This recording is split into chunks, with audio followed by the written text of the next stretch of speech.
a private property on the outskirts of Culiacan, Sinaloa. Late morning, Thursday, the 25th of July, 2024. A man in his 70s steps out of a vehicle and walks toward a quiet room at the back of the building. He is not surrounded by gunmen. He has not brought an army.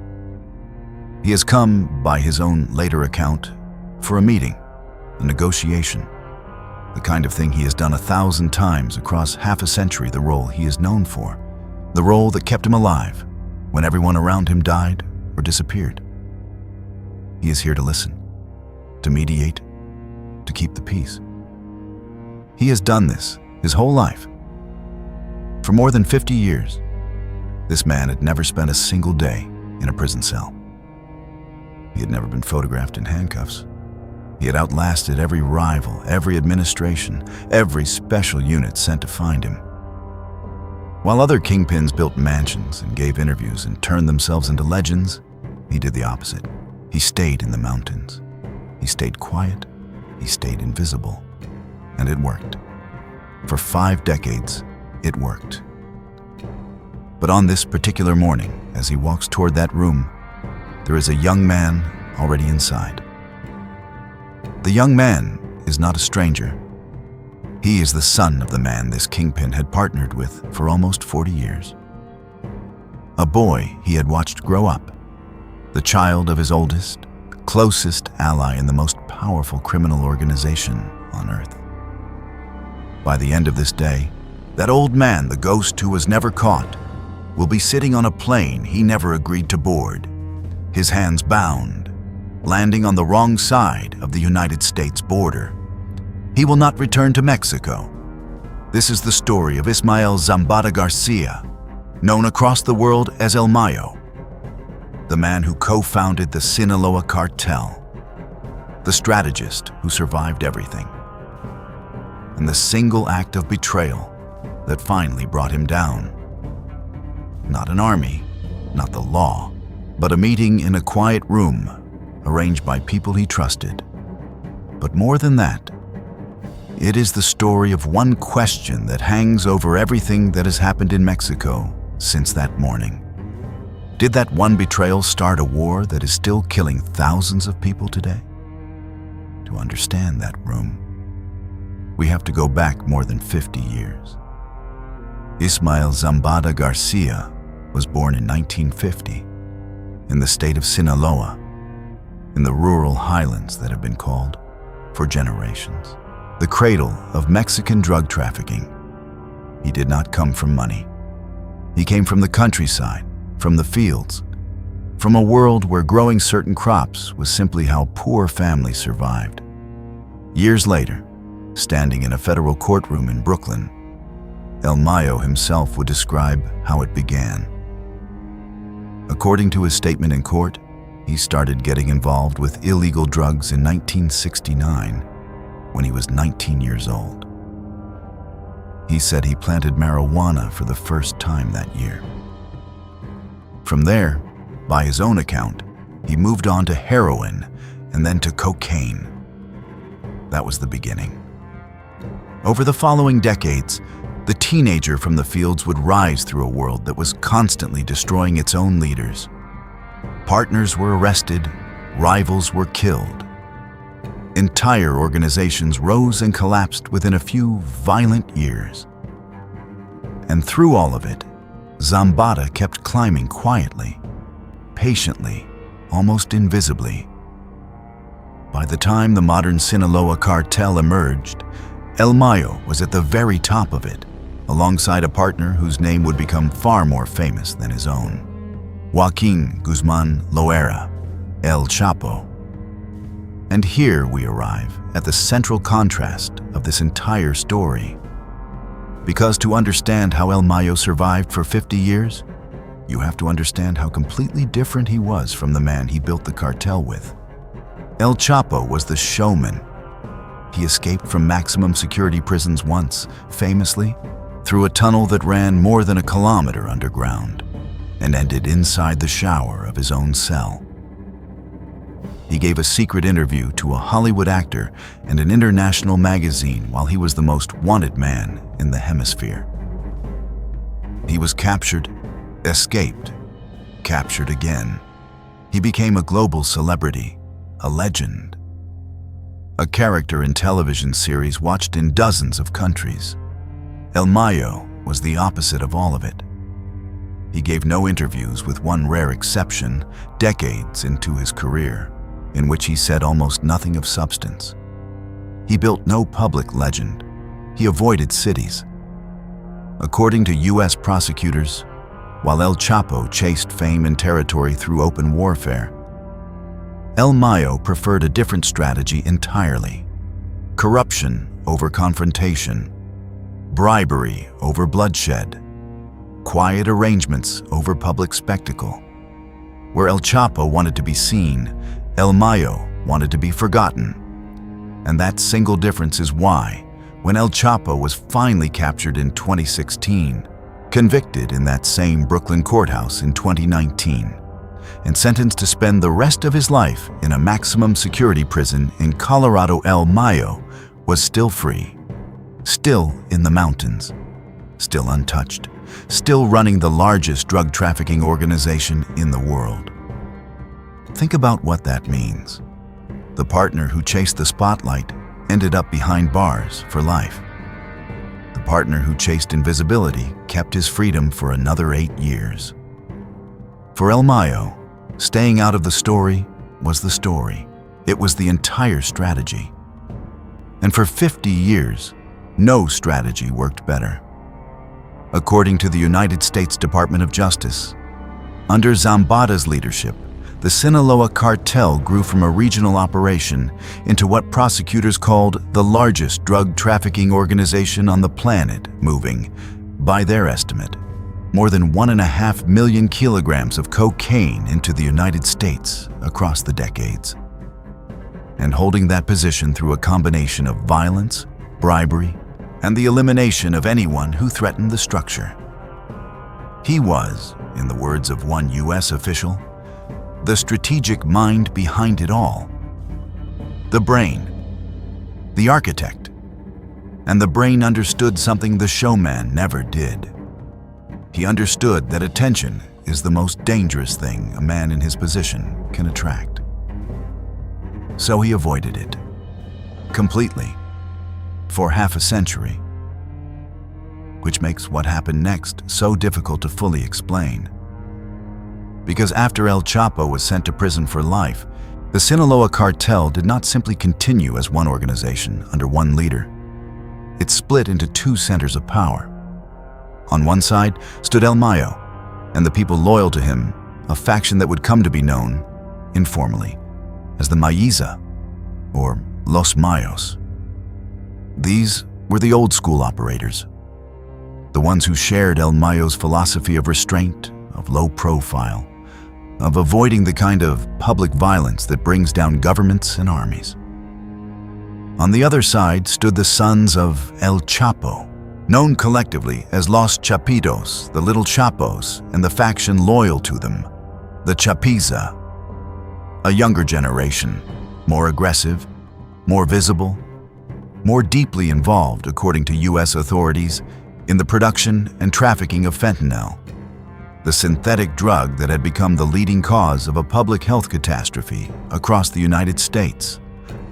For a time, the two factions shared the same banner, the same roots, the same corrupt contacts and money laundering networks.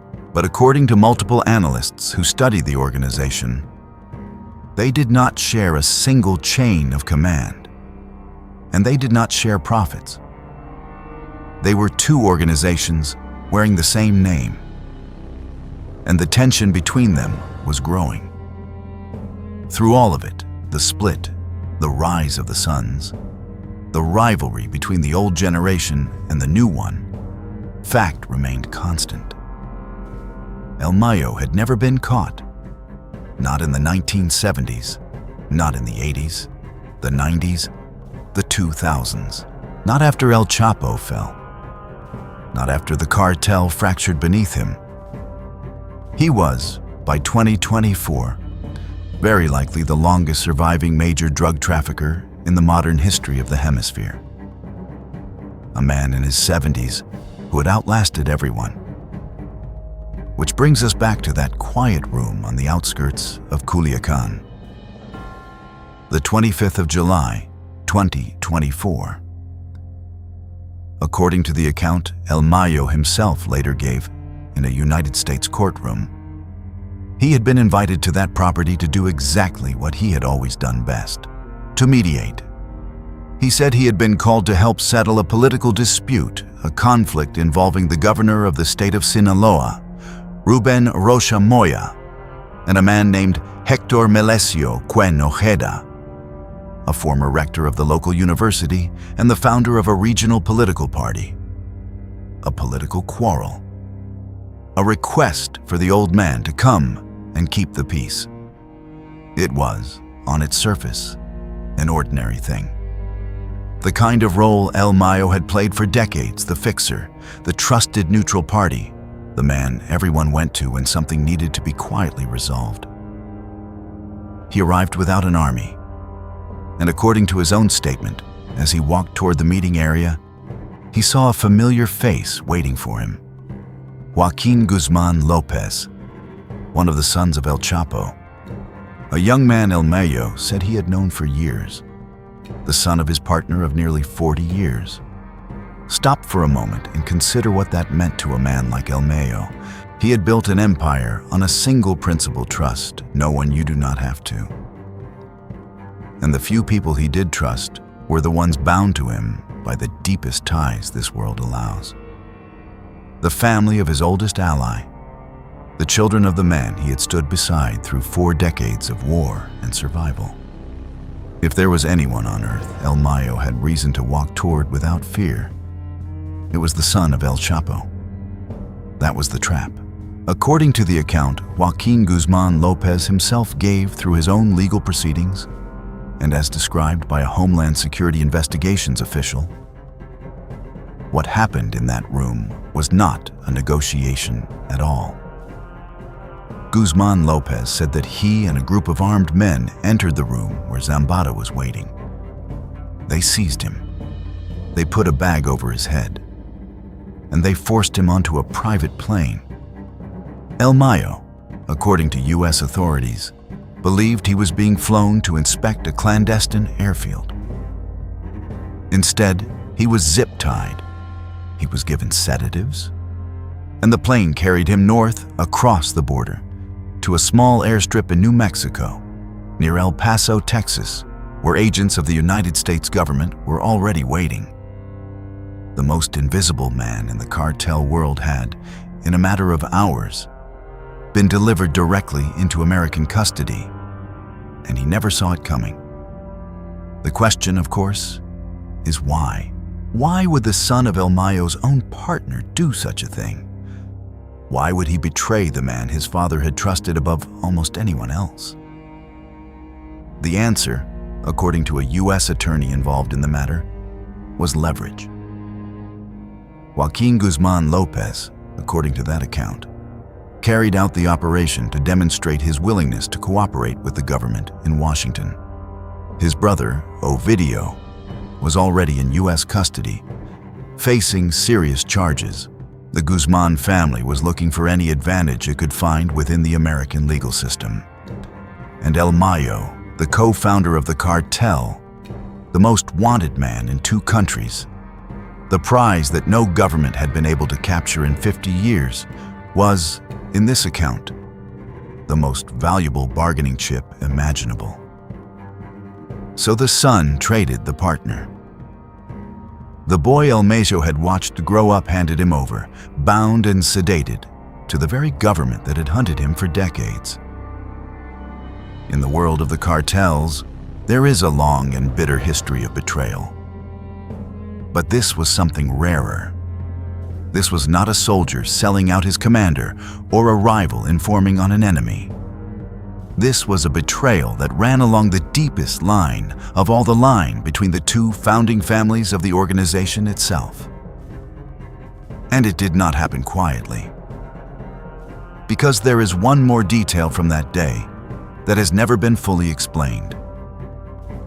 According to reporting and to a letter later released on El Mayo's behalf, the politician Hector Cuen, the same man whose dispute El Mayo claimed to have been summoned to mediate, was murdered that very same day.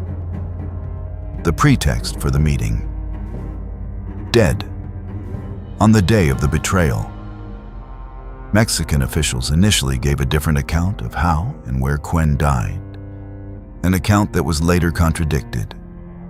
To this day, the full truth of what happened to him and how it connects to the capture of El Mayo remains a matter of dispute.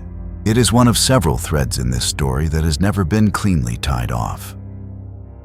But the larger consequence of that morning was not a mystery at all. It was a war. For a brief period after El Mayo's capture, there was a tense, uneasy calm in Sinaloa. The kind of silence that comes not from peace, but from everyone reaching for their weapons at the same time. Then, on the 9th of September 2024, it broke. Open warfare erupted in Culiacan, the capital of the state. The two factions of the Sinaloa Cartel, the Mayiza, loyal to the captured El Mayo and led increasingly by his own son, and the Chapitza, loyal to the sons of El Chapo, turned their weapons on each other. What followed was not a brief flare-up. It became one of the bloodiest internal conflicts in the history of the organization. According to figures cited by international press and by organizations that track cartel violence, the war between the two factions has left more than 5,000 people dead or disappeared in the time since it began. Schools closed, businesses shut down. Ordinary residents of Culiacan found themselves living inside a war zone, caught between two armies that had once worn the same name. And here is the deepest irony of the entire story. El Mayo had spent 50 years building a philosophy around a single idea: that survival comes from invisibility, that the way to last is to avoid attention, to avoid open war, to keep everything quiet. And the moment he was removed from the board, the moment that quiet, stabilizing presence was gone, the organization he had held together for decades collapsed into exactly the kind of loud, public, catastrophic violence he had spent his entire life trying to prevent. The man who survived by being invisible was undone by a single, visible morning. And his removal unleashed the very thing his invisibility had been holding back. The betrayal that was meant to gain one family a legal advantage in an American courtroom lit a fire that is still burning across an entire Mexican state. As for El Mayo himself, the legal process moved through stages. In September of 2024, shortly after his arrival in the United States, he appeared in a federal court in New York and pleaded not guilty to the 17 felony counts. He faced charges that included drug trafficking, money laundering, weapons offenses, and more. A judge ordered him held in custody. For a man who had never spent a day in a cell, it was the beginning of an entirely new reality. Then, on the 25th of August, 2025, almost exactly 1 year after the day he was taken, Ismael Zambada García appeared again in the federal courthouse in Brooklyn, the same courthouse where his old partner El Chapo had been convicted years earlier. And this time, he changed his plea. Standing before Judge Brian Cogan, El Mayo pleaded guilty. According to the United States Department of Justice, he admitted to being a principal leader of a continuing criminal enterprise, the Sinaloa Cartel, and to a racketeering charge.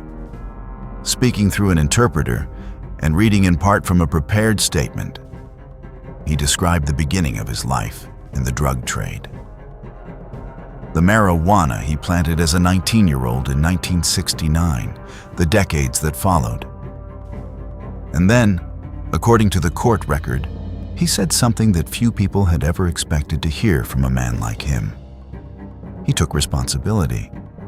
He acknowledged the harm that illegal drugs had done to people in the United States, in Mexico, and elsewhere. And he apologized to those who had suffered. The terms were severe. As part of the agreement, prosecutors said El Mayo agreed to a forfeiture judgment of $15 billion. The United States had earlier announced it would not seek the death penalty in his case, and a detail his own attorney emphasized the plea agreement contained no cooperation component. El Mayo, in other words, was not agreeing to inform on anyone. He was simply ending the fight. He faced a mandatory life sentence.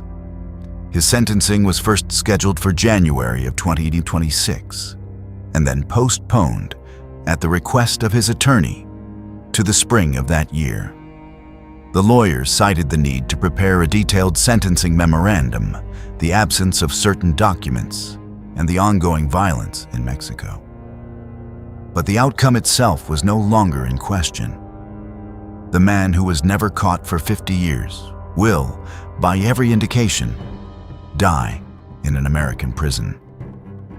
And so we are left, as we so often are with these stories, with a set of questions that do not yet have clean answers.